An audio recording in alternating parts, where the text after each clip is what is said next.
ஜீவ காருண்யம் என்றால் ஜீவ தயவு. நாம் எல்லாம் ஜீவர்கள், ஜீவிக்க வந்தவர்கள். நாம ஒருவருக்கு ஒருவர் எவ்வுயிர் தீரளும் என் உயிரெனவே எண்ணினல் இன்புற செய்யவும் அவ்வுயிர்களுக்கு வருமிடையூற்றை அகற்றியே அச்சனிக்கிடவும் செவ்வையுற்றுனது திருப்பதம் பாடி சிவ சிவ என்று கூத்தாடி ஒவ்வொரு கள்ளிப்பால் அழிவுறாதிங்கே ஓங்கவும் இச்சைகான் எந்த வள்ளலாருக்கு இருந்த ஒரு பெரிய விருப்பம் என்னன்னு இந்த பாட்டுல சொல்லிட்டார். எல்லா உயிர் திரளையும் எவ்வுயிர் தீரளும் என் உயிரெனவே, நமக்கு ஒரு துன்பம் வராம எப்படி எல்லாம் நம்ம காப்பாத்திக்குவோமோ அதுபோல இன்னொரு ஜீவருக்கு வரக்கூடிய அந்த துன்பத்தை நீக்குவதற்கு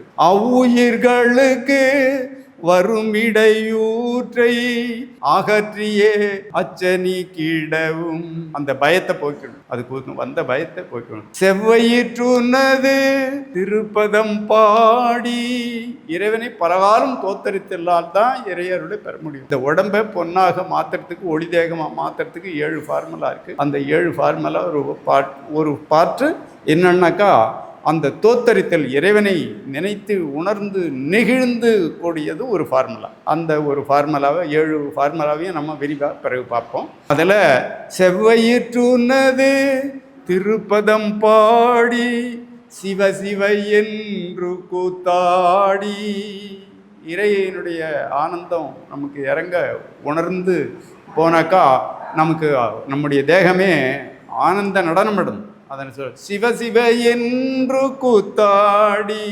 ஒவ்வொரு கள்ளிப்பால், சந்தோஷத்தினால அது வரும். ஆடியும் பாடியும் அழுதும் அரற்றியும் தேடியும் கண்டேன் சிவன் பெரும் தன்மையை அப்படின்னுவார் திருமந்திரத்தில்.